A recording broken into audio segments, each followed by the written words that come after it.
But firstly, we've got Adriana from St Andrews University, so it's really nice to have somebody from the East Coast presenting again to do with language MOOCs. So there you go.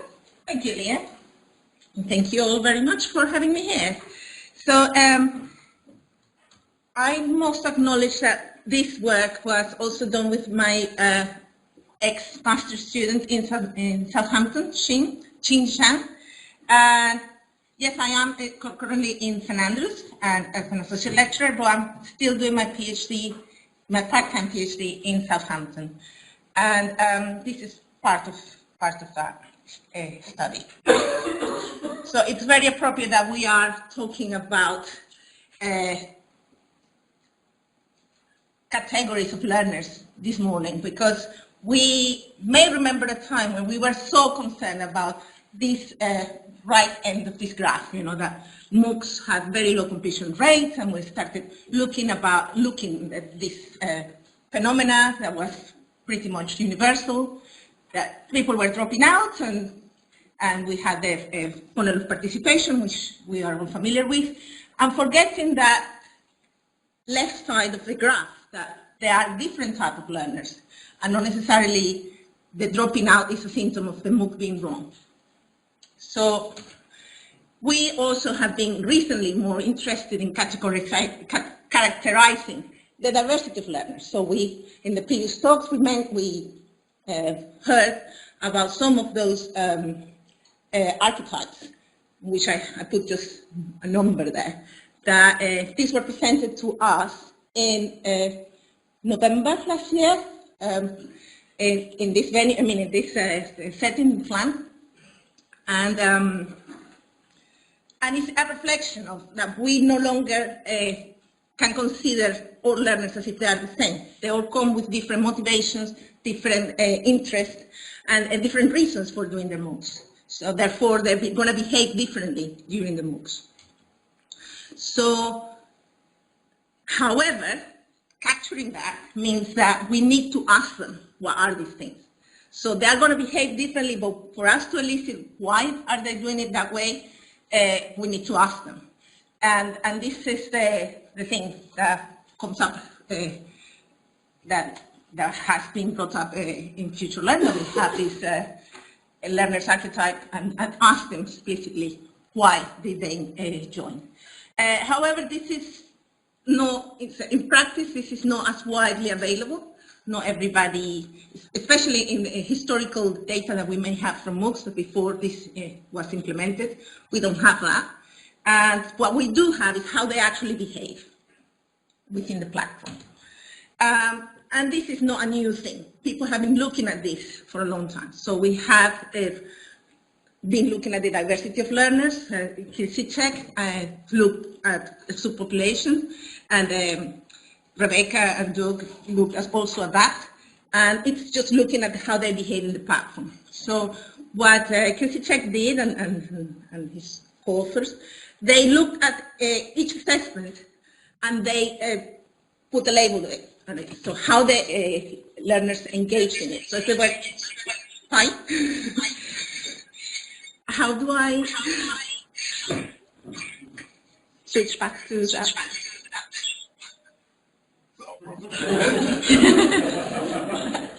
And the mic?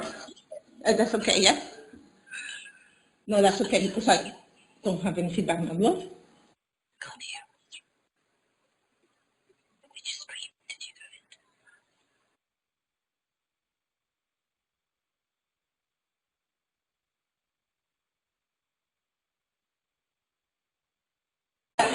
in? Right, so I was saying that basically we had per assessment, each learner's engagement was labeled in a certain way, and then you can categorize the learners according to how they engage per assessment and certain categories.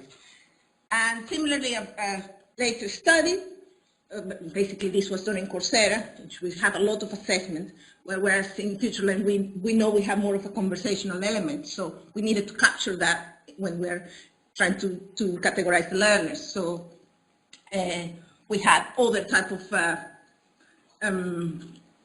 labels assigned, and then that elicited a number of clusters that had this type of behaviors, that we have the samplers, strong starters, returners, and so on.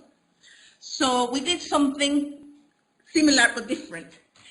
First of all, we worked on the MOOC Understanding Language, so yet another LMOOC, and we had this was in collaboration with the University of Southampton and the British Council, and it has evolved, like most MOOCs that have been running successfully. They adapt a little bit, they see the feedback, and see how can it be improved, and in the first 4 iterations, we had 4 weeks length, and then the last 2 we had 5 weeks length, and there was a number of steps during the week. And this is what the MOOC is. I'll let you have a quick look. And this is kind of the engagement in the MOOC. So we had since 2014 I've got data to 2017. And the participation of learners, it's decreasing because you are recruiting from the same pool of interested people, and people don't do it again, but still very successful as a MOOC. So what we first did with this data, we looked at exploratory statistics. So we looked at the demographics. So before trying to differentiate within the MOOCs, we said, well, how do these learners look like in general? So first of all, we have in this graph, we have the blue bars, we have all the Southampton MOOCs that we have data for. And in the gray one, we have all the iterations, all the runs of the Understanding Language one. So we see that it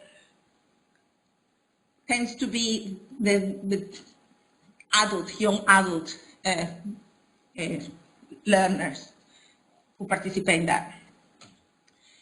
And this is discriminated per the first 4 runs. So this is a limitation of the tool we had. We can only visualize 4 anyway. And distribution per gender. So there tend to be a bit more female than in the typical Southampton MOOC. And they tend to be a lot more in teaching and education. We don't know if it's as students or as teachers, but we have a kind of a idea. It's probably as teachers, because of when we look at employment. So when we look at, we combine the employment information with the age information, it's more likely there are people who are not studying themselves, but they are teachers. Actually, that is the target audience of the MOOC, so it's perfectly expected. So yeah, I just mentioned that.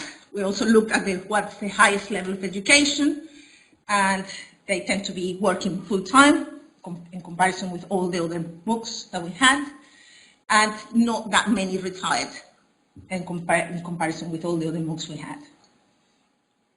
Hope you can see because it's very small print, but the top one is working full-time, and then the second one is retired.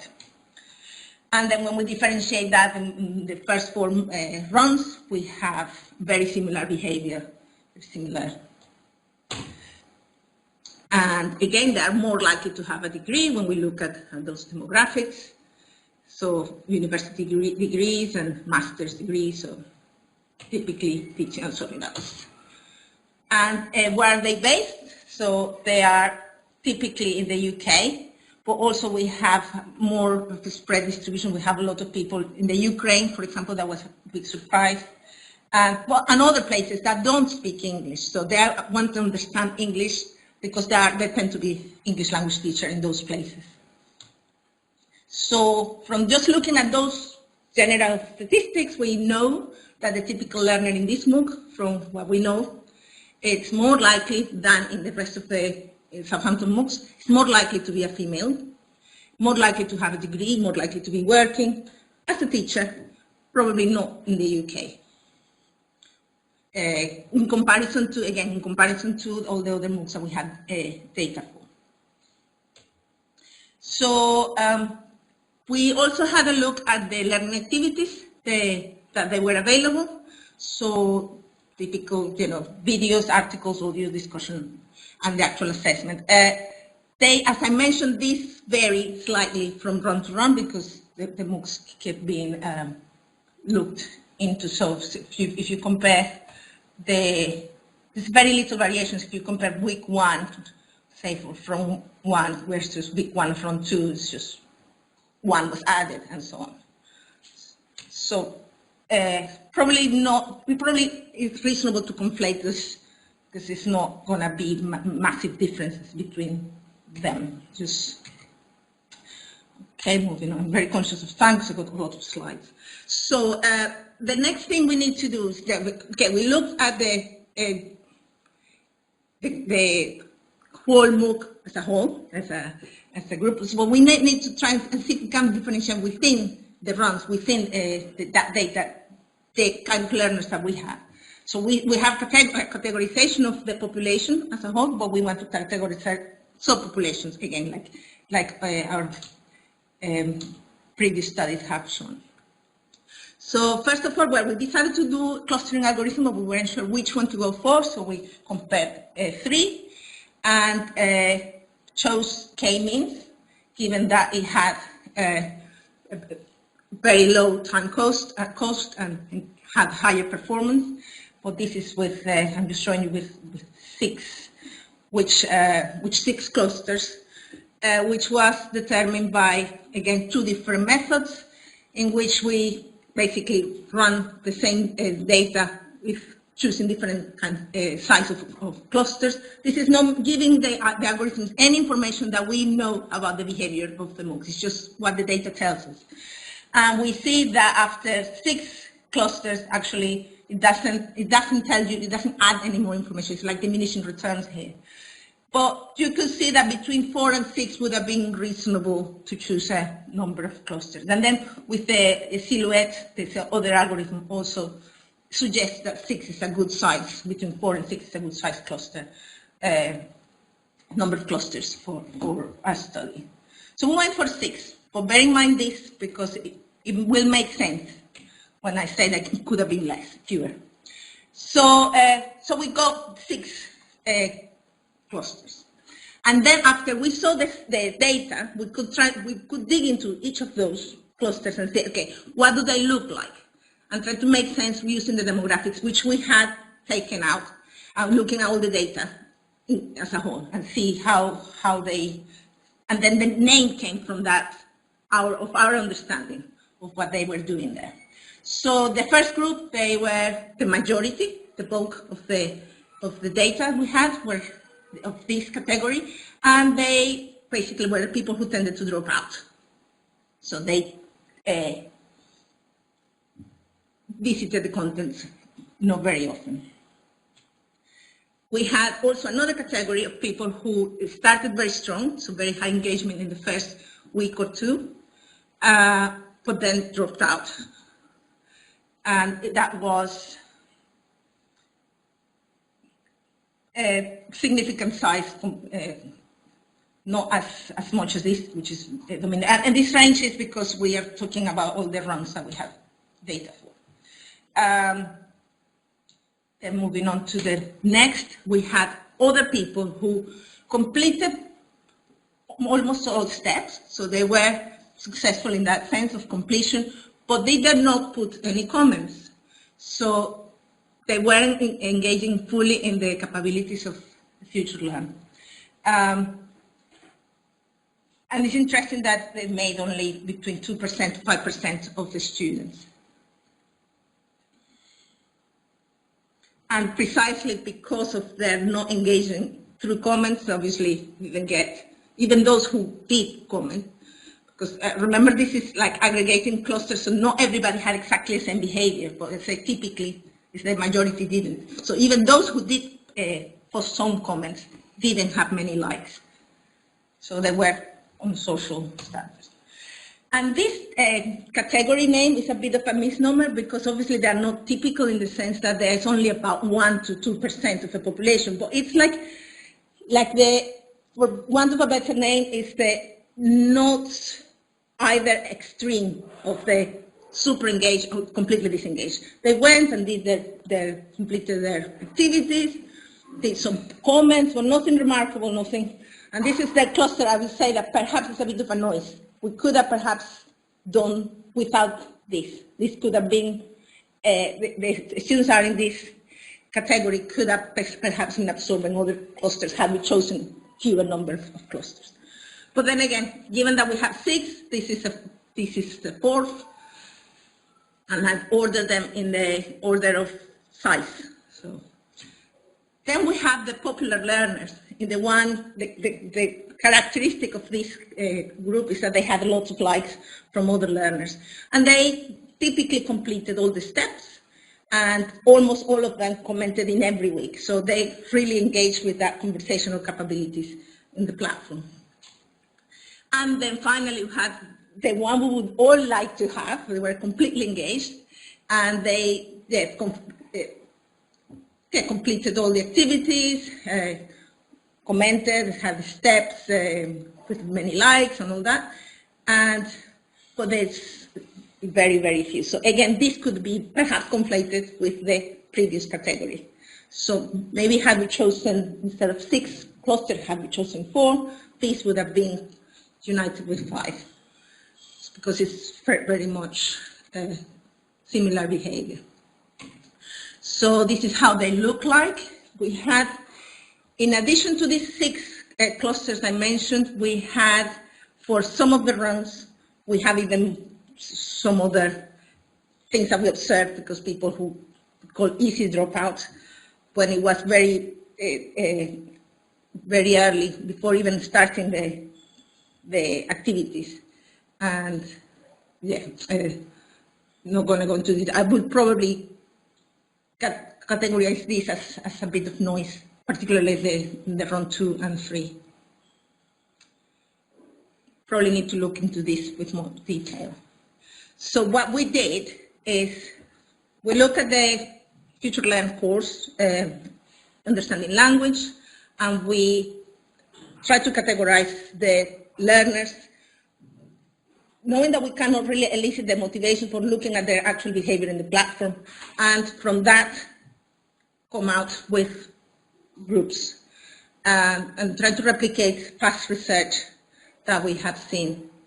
And I ended up with a comma rather than a full stop. Well, here it is. Thank you very much. Thank you. I got a computer scientist asking me a question. I try and call up the online presenter while you answer questions. Yes, please do that. You can answer from that mic, and I could follow up from here. Okay. Yes, John's got the mic. Thanks, John.